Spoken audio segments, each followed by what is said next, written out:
Hi, welcome to the Gamesplainer. I'm Jeff the Gamesplainer, and today I'm Gamesplaining Last Will. So it's been a year since I did my original videos on Last Will. There's a little dot up there that you can hit to go back and watch my original introduction, if it's not already disappeared by now. So, what do I think of it? I still like it. I like this game. I think it's a really wonderful game. I don't think it hits the table enough. Yes, I have played it. I have played this one a couple of times in the last year. I brought it out again a couple of weeks back, and myself and my wife had a great time playing it. In fact, we played it with the expansion. The expansion is called Getting Sacked, so if you know the base game, it adds one extra element of you have an income coming in every round on top of what you've already got, and in what you have to also get rid of. But through your actions, whenever you do something that uses particular icons that you've got them listed on a card, your boss runs into you and sees you're doing something that is not your work and gets angry. So you put a grumpy boss marker on it and suddenly you're earning less for the next rounds. And you have to fill up all those spots with angry boss markers and basically get fired before you're able to win the game. What that does is it makes sure that the game goes close to its full length rather than someone ripping through the stuff really quickly. So you find that you're actually working really hard, and it actually also pushes you in a direction to go and do particular things that you may not have done without that. I think the difficulty of getting this game to the table is the fact that it does the opposite of what people expect. In majority of games, we are trying to make as much money as we can to get as many points as we can to win the game. In this game, you're starting with this much money and you've got to get rid of it.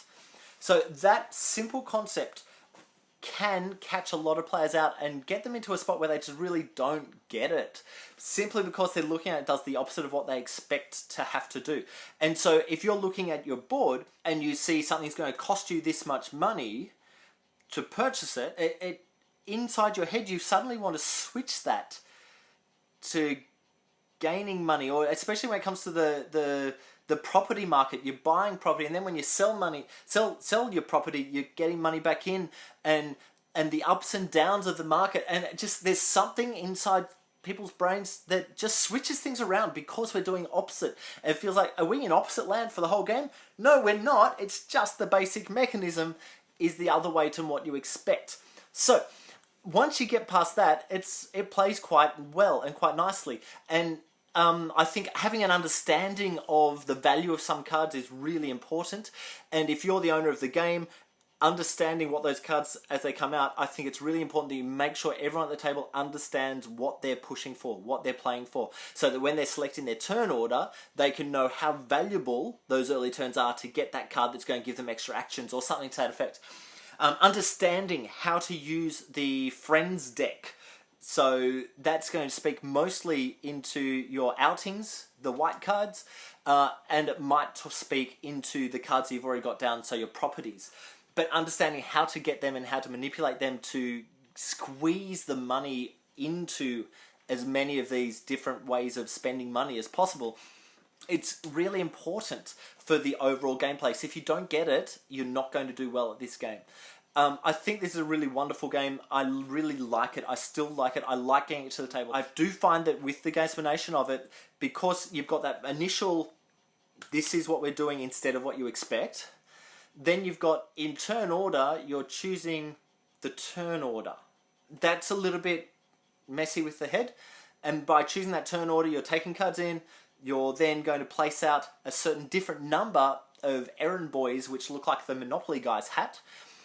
That catches people out as well, and then understanding or remembering, because there's quite a few different spots that you can be putting them. So everyone remembering what those spots do it's tough. So there's a lot of spaces, a lot of things to kind of take in. So getting it started on the first play, that's a tough one. Once you've played it through, I think on a second play for most people, it actually plays really well and really easily, and it makes sense and goes straight forward. So I appreciate this game because of those differences. I appreciate that it's still a worker placement game, but manipulating how it all speaks to each other, how your cards are going to speak to each other, is really important in this game.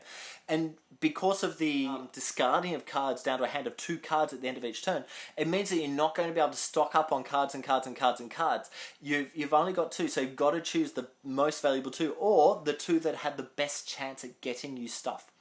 Unless you can find a card that's going to allow you to hold more cards at the end of the turn. I like it. I want you to like it as well. If you have not played Last Will, have a look back at my gameplays and see what you think of it. You probably really love it. There's another game by Vladimir Suchi, which is the designer of this game, called The Prodigal's Club. I understand it's a similar concept, but I haven't managed to get my hands on that game yet. I just thought I'd flag that it exists, and if I ever get it, I will do videos of it, and I'm sure I will enjoy it because I do really like this game. In fact, this game probably does push up into my top 20. It didn't make my top 10, but it probably pushes towards top 20. That's my thoughts after a year. If you've got any comments or suggestions, please write them below. If you have any games that you wish to be gamesplayed, please shoot me an email at thegamesplainer@gmail.com. Follow me on Instagram and Twitter at thegamesplainer to see what games I'm playing. Subscribe to my videos to keep up to date with the games that I'm gamesplaining. And until next time, enjoy gaming.